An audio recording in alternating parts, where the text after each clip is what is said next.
그리스도 중심 성경 읽기에 참여하시는 성도 여러분, 안녕하세요. 저희는 지난 시간에 이어서 시편 59편에서 77편을 읽어보려고 합니다. 오늘 읽을 부분은 5권의 시편 중에서 제2권과 제3권의 전반부입니다. 앞서 이미 말씀드렸듯이 2권은 주로 다윗이 쓴 시들로 묶여져 있죠.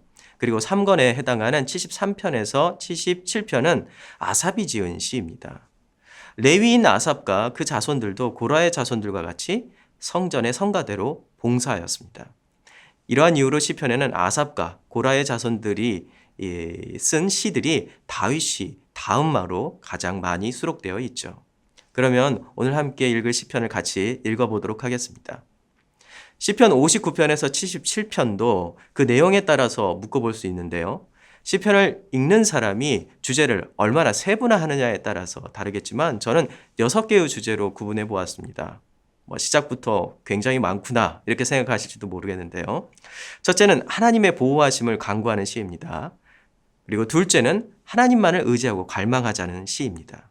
그리고 셋째는 복 주시는 하나님을 찬양하는 시입니다. 넷째는 하나님의 승리를 찬양하는 시이죠.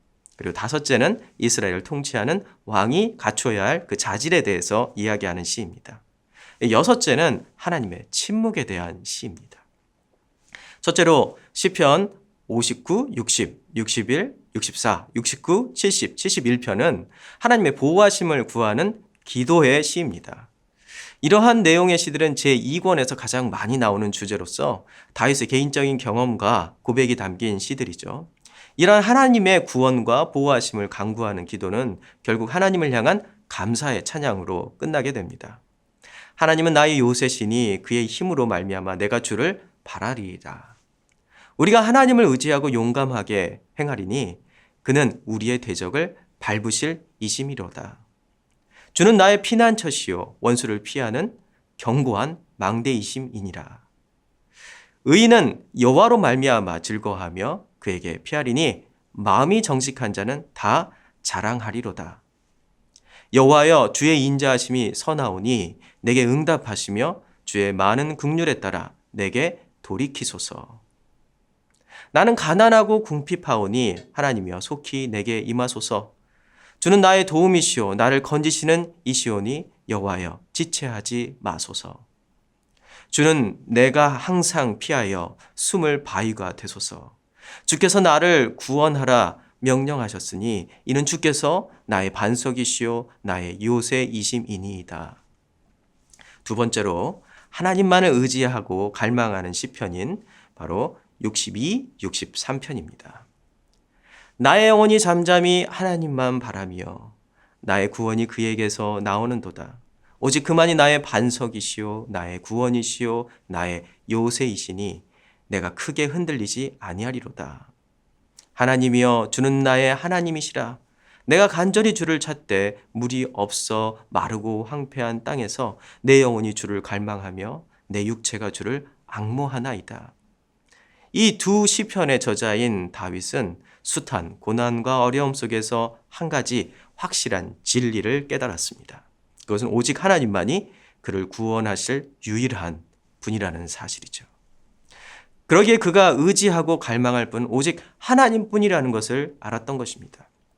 마치 광야에서 간절히 물을 찾는 사람처럼 하나님은 그에게 대치 불가능한 존재였던 것이죠. 세 번째로 성도의 기도를 들으시고 복 주시는 하나님의 그 분을 찬양하는 바로 시편 65, 66, 67편입니다. 주께서 택하시고 가까이 오게 하사 주의 뜰에 살게 하신 사람은 복이 있나이다.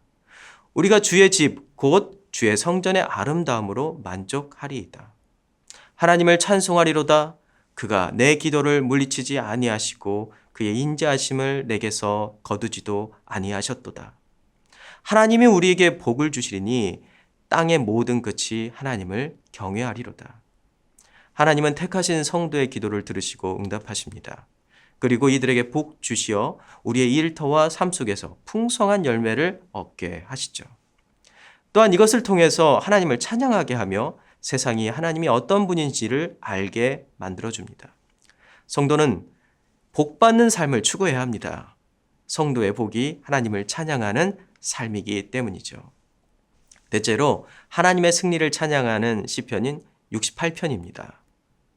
주께서 높은 곳으로 오르시며 사로잡은 자들을 취하시고 선물들을 사람들에게서 받으시며 반역자들로부터도 받으시니 여호와 하나님이 그들과 함께 계시기 때문이로다. 하나님의 승리는 하나님의 승리만이 아닙니다. 하나님의 승리는 달리 표현하면 우리의 구원입니다. 그렇기 때문에 다윗은 하나님의 승리는 하나님께서 우리의 짐을 대신 지시고 구원하신 사건이라고 고백하고 찬양합니다. 다섯째는 왕을 위한 기도로 제2권의 마지막 시인 72편입니다. 솔로몬의 저작으로 알려진 이 시는 후대에 유다 왕들의 대관식에서 불렸다라고 추측되고 있습니다. 하나님의 백성을 다스리는 왕은 다음과 같은 자질을 가지고 있는 사람이어야 한다는 것이죠. 하나님이여 주의 판단력을 왕에게 주시고 주의 공의를 왕의 아들에게 주소서. 그가 주의 백성을 공의로 재판하며 주의 가난한 자를 정의로 재판하리니. 왕은 하나님이 주신 판단력과 공의를 통해서 백성들을 재판하고 가난하고 약한 자도 하나님의 정의에서 소외당하지 않게 해야 한다는 것이죠. 마지막으로 여섯 번째는 하나님의 침묵을 주제로 한 시인 73, 74, 75, 76, 77편입니다. 시편 73편부터 89편은 시편의 제3권에 해당하는 내용입니다. 학자들은 제3권의 별칭으로 고난의 책이라고 이름을 붙이기도 했습니다. 그 이유는 86편을 제외하고는 다윗의 시가 나오지 않으며 또 제3권의 대부분의 시들은 바벨론 포로기나 그 이후에 쓰여진 시기 때문입니다. 이러한 이유로 우리가 읽고 있는 73편에서 77편에는 악인이 흥황하는데도 악인을 심판하지 않으신 하나님의 이해할 수 없는 그 침묵과 성전과 성소를 파괴하는 악인을 향한 하나님의 침묵, 간절한 간구와 기도에도 응답하시지 않은 하나님의 침묵 등을 절망적으로 묘사하고 있습니다. 볼지어다 이들은 악인들이라도 항상 평안하고 재물은 더욱 불어나는도다. 내가 내 마음을 깨끗하게 하며 내 손을 씻어 무죄하다 한 것이 실로 헛되도다.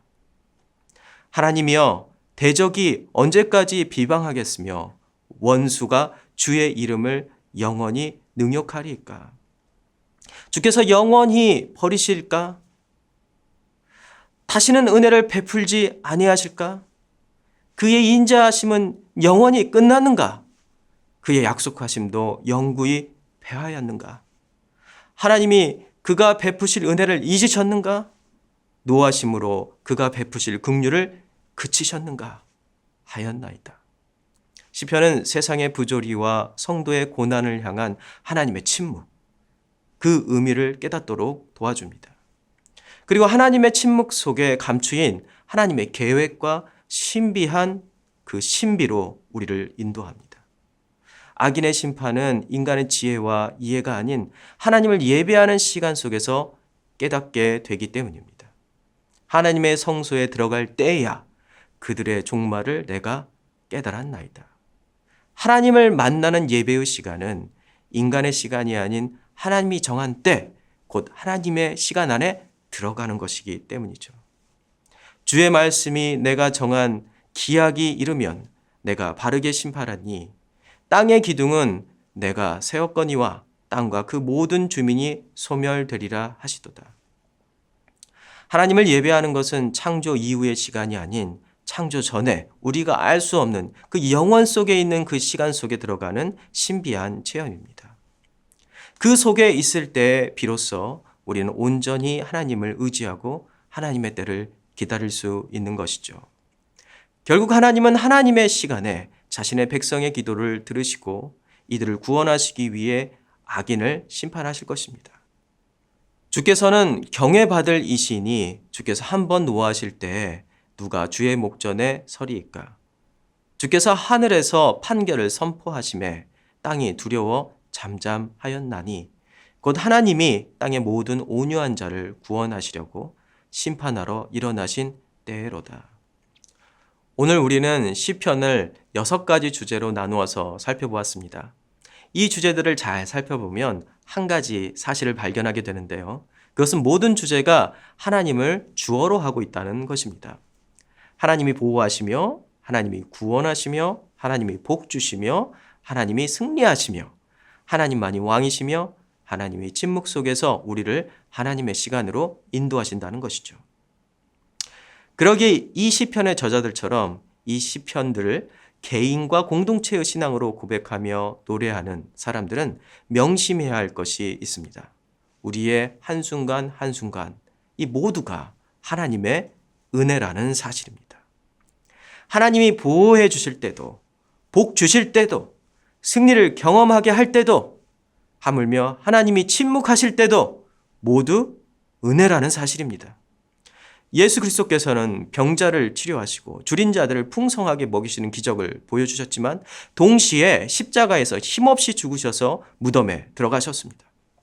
성부 하나님은 죽음 앞에서 나의 하나님 어찌하여 나를 버리셨나이까 라고 절규하면서 성자 예수님께서 마지막으로 외치셨던 그 외침 앞에 침묵하셨습니다.